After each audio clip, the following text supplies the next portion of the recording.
Lailatul Qadar juga disebut sebagai malam 1000 bulan. Lailatul Qadar dikenal umat Islam, dia ada pada bulan Ramadan. Malam Lailatul Qadar ada pada 10 hari terakhir, al-ashrat awakhir min syahr Ramadan. Lailatul Qadar dia disebut dalam Al-Quran, inna anzalnahu fi Lailatul Qadar. Atau dalam ayat lain mengatakan, Allah mengatakan, inna anzalnahu fi lailatil mubarakah. Allah tidak menyebut sebuah malam penuh barakah kecuali pada malam Lailatul Qadar. Nah, Lailatul Qadar adalah malam diturunkannya Al-Quran. Jadi kalau orang bertanya, apa itu Lailatul Qadar? Lailatul Qadar adalah malam diturunkannya Al-Quran. Karena Al-Quran turun pada malam itu, maka malam itu menjadikan dia menjadi mulia, atau disebut dengan alfi syahr, 1000 bulan. Jadi siapa yang mengisi bulan-bulan tersebut dengan ibadah, maka dia akan mendapatkan sesuatu yang lebih dan lebih dan lebih lagi.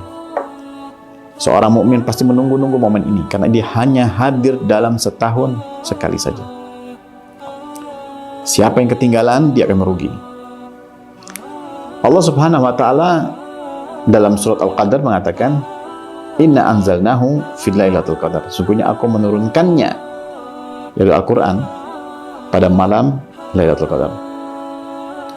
Lalu Allah menggunakan kalimat wa ma adraka ma Lailatul Qadar. Tahukah engkau apa itu Lailatul Qadar? Sirah ini wa ma adraka yang menunjukkan betapa agungnya Lailatul Qadar tersebut. Karena wa ma adraka ma Lailatul Qadar. Lalu Allah mengatakan Lailatul Qadri khairun min alfi syahr. Sesungguhnya Lailatul Qadar itu lebih baik dari 1000 bulan. Jadi bukan sama, bukan sejajar, bukan seimbang dengan Lailatul Qadar dengan 1000 bulan, tetapi Allah katakan khairun, dia lebih baik daripada 1000 bulan. Dari ayat Al-Quran ini, pertama, kita bisa mengambil kesimpulan bahwa Allah menyebut kalimat Lailatul Qadar itu dengan alif lam ta'rif. Jadi secara bahasa, dia bukan nakirah, tetapi sudah pasti. Lailatul Qadar sudah ditentukan bulannya. Jadi malamnya sudah ditentukan, malam al-lailanya sudah ditentukan, ya malam itu. Jadi malamnya tidak akan berubah-berubah.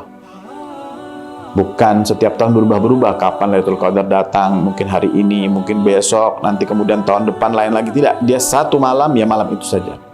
Hanya saja tidak ada informasi yang kuat yang mengatakan di malam keberapa itu terjadi. Hanya Nabi mengatakan pada malam-malam ganjil pada 10 hari terakhir. Tetapi Lailatul Qadar, jika memang dia terjadi pada malam 23 misalkan, ya berarti di tahun berikutnya tanggal 23 dan selamanya tanggal 23. Kalau dia terjadi di malam 21, berarti dia selamanya tanggal 20, 21. Itu tidak mungkin berpindah-pindah. Ya malam itu saja. Karena Al-Quran menyebutnya dengan alif lam ta'rif. Pada malam Lailatul Qadar ini, kita harus menyambutnya dengan sebutan ihya, menghidupkan malam ini. Dalam bentuk menghidupkan. Menghidupkan itu artinya kita tidak tidur. Karena 1 menit pada malam Lailatul Qadar itu berharga sekali. Jadi bayangkan kalau 1 menit berharga, jika kita beribadah 1 jam, betapa beruntungnya kita. Dan jika kita beribadah lebih dari 1 jam, betapa beruntungnya lagi kita. Karena 1 menit saja beruntung. Dan Allah katakan, hatta matla'il fajr, salamun hiya hatta matla'il fajr. Jadi batasnya itu sampai dengan pagi hari. Jadi kalau kita menganalogikan, kalau pagi fajar itu kurang 1 menit, masih ada keberkahan malam tersebut. Jangan kau lewatkan walaupun itu cuma satu menit. Dan ini yang harus diketahui kita semua, bahwa betapa berharganya malam Lailatul Qadar.